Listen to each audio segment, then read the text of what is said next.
Hello everybody, welcome to another episode. This week I'm going to be adding to my Native American folklore themed demon army with this Wendigo. I 3D printed this guy myself, and as you can see there's a big seam running around the middle that we have to fix before we get onto painting. The first thing I did was mix up some brown stuff, which is exactly the same as green stuff but brown, and filled in the gaps with nice little sausages that I rolled out. Pretty sure I didn't accidentally make an innuendo there, but the comments will tell me. I'm going to fill this gap and blend it by making it look like fur, and the first way to do that is to add a couple of layers of brown stuff overlapping and press them into place. The next step is to make it look like fur and blend it together by using this pokey tool that you can get in a sculpting set. You can find these on Amazon, and you can also find them in your local hobby stores. I'm using both the back and the pokey side to make this look like fur and blend it together, going up layer by layer until I reach the top, where I turn the model upside down and do an opposite facing layer. It's not going to be the best fur in the world, but it's going to help blend everything together and look nice. This tool always reminds me of the dentist, and I'm not sure how I feel about that. I got stabbed in the gums by one of these by a dentist once, and he said that I needed to brush my gums more, otherwise they wouldn't bleed, and I came to a different conclusion. That being that he stabbed me and that's why I was bleeding. Scary dentists aside, we're moving on to painting, and we're using contrast paints. This is not going to be a long paint job. I wanted to get this done nice and quickly because we're going to have all the fun with all the blood and effects later. Using Basilicanum Grey on the fur and Black Templar all over the skin and jaws.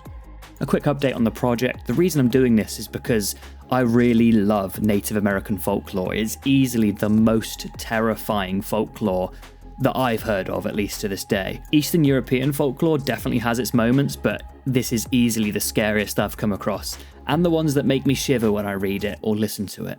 So, what better way to make a demon army?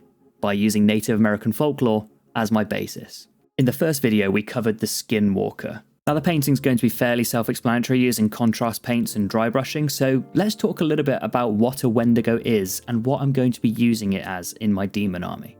So the Wendigo is an evil creature or spirit that originates in Native American culture around the Great Plains.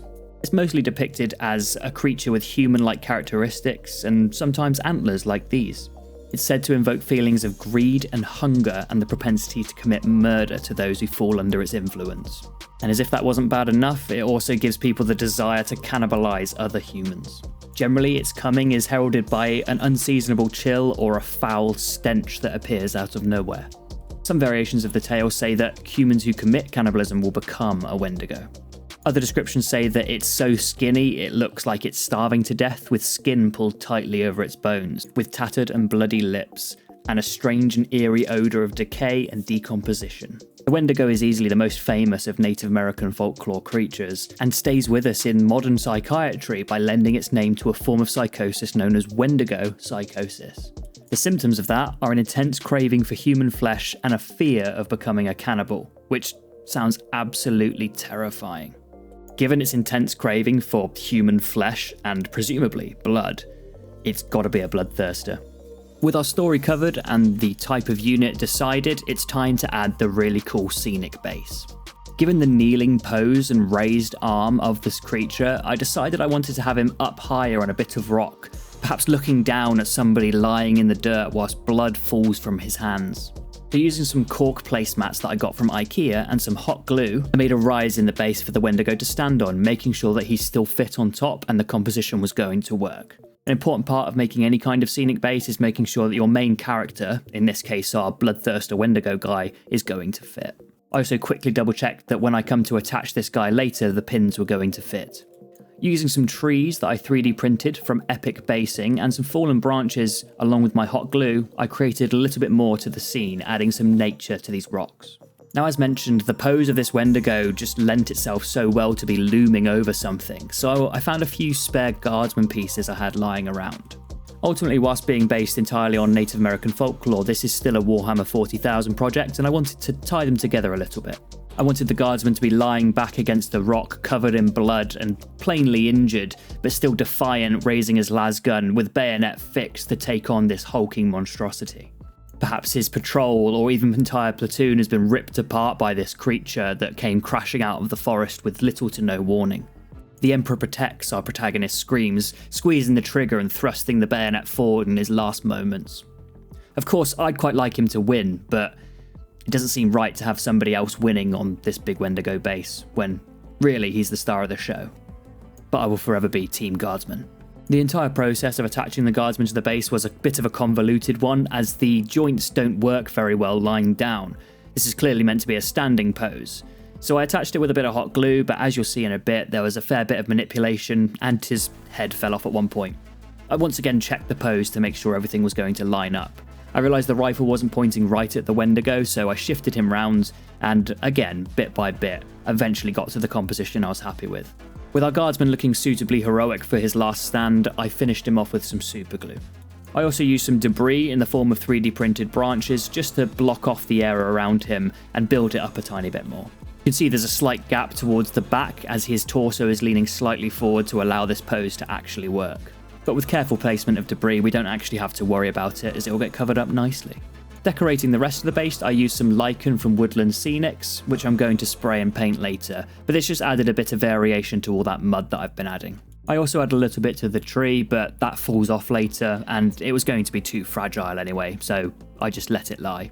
I wanted to enclose the scene a little bit more, so I added an extra tree right next to the Guardsman, and checked the composition with our main man one more time. Whilst all that mud and glue dries, we're going to go back to our Wendigo and add a bunch of gore. A creature as nefarious as this needs to be covered in blood, especially as it's supposed to stink of rot. That, and it's acting as a bloodthirster, so needs to be thirsty for them bloods. Using an old dry brush, I just stabbed this on liberally all over the place. There was no real rhyme or reason. The more I added, the cooler it looked. As long as I could still see the original colours, I was happy. Next up was going back to the base. Everything had dried, and I airbrushed it with wildwood contrast paint, and then painted the tops of the grass with Stegodon scale green, much like the previous video with the Skinwalker. To keep those trees looking sick, I used a mix of Rhinox hide and Dawnstone to highlight them up. Sick in the bad sense, but hopefully also in the good sense. Thinning down a bunch of Deathguard green, I painted all the lichen to add a bit of a spot colour. Yes, this is an ill forest, but I did want to add a bit of colour here and there, otherwise it'll all be washed away in a muddy overtone. An extra way to do this is to paint all the mushrooms on the fallen branches, which I did with Nagaroth Night. Once this was done, apart from the Guardsman himself, that's all our base coats complete, so I went in with a few shades, starting with a Thonian camo shade to add some nice green tinges to all that brown. I want this to look like a dark forest floor that very rarely sees light, so it's going to be boggy and it's going to have lots of greens and browns attached, and be quite desaturated. Now we're changing up from that green and brown by, surprise, adding some more brown in the form of Agrax Earthshade.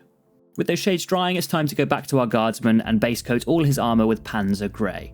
Yes, unfortunately I'm sacrificing one of my own lads here from the mechanised company, but again, I'm Team Guardsman, I'm sure he'll be absolutely fine. In fact, I'm almost certain there's a saint on the way. That happens all the time, right? The next stage was a very rough layer with a mix of Panzer Grey and Dawnstone.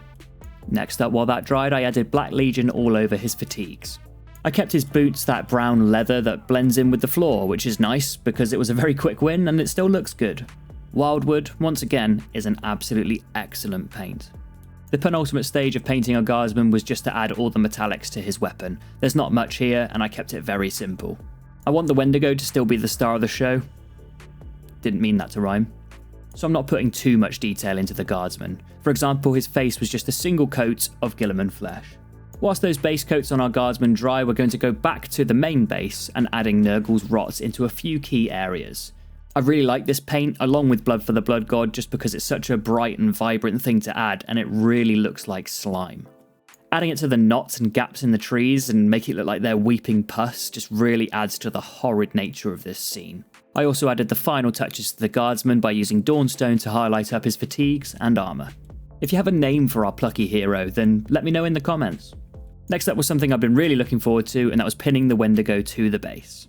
I'd roughly pre-sighted where these were going to go back at the beginning of the project, so I more or less just followed the guidelines. Needless to say, this part was really satisfying.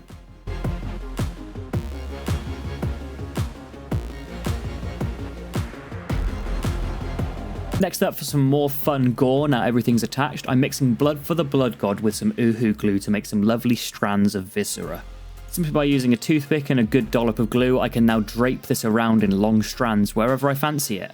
You do have to act quick though, because this thing dries fast. I added one huge glob of just horror coming from his mouth and dripping down towards the Guardsman. I've been looking forward to this the entire time, just having blood dripping from his open maw and giant hands. It just really pulled everything together, and is such a fun step. You're just playing with blood-coloured paste. Honestly, these are my favourite parts of the hobby, just messing around with stuff like this. I also added puddles of blood underneath where these big strands were coming out, and covered our poor Guardsman in a few bits of it. I'm not sure if I want him to be actually wounded or just covered in the blood of his fallen comrades, but either way is pretty poetic. In like a horrible, gruesome sense. But as we said, he's fine. The Emperor protects. The final step was to add some Mod Podge and leaf litter to really tie together the base and clean up the rim with some black. This project was quick, easy, and great fun, which ticks all the boxes for me, and I'm so pleased with my Wendigo Bloodthirster. I hope you enjoyed the video. I've been Sam. See you next time.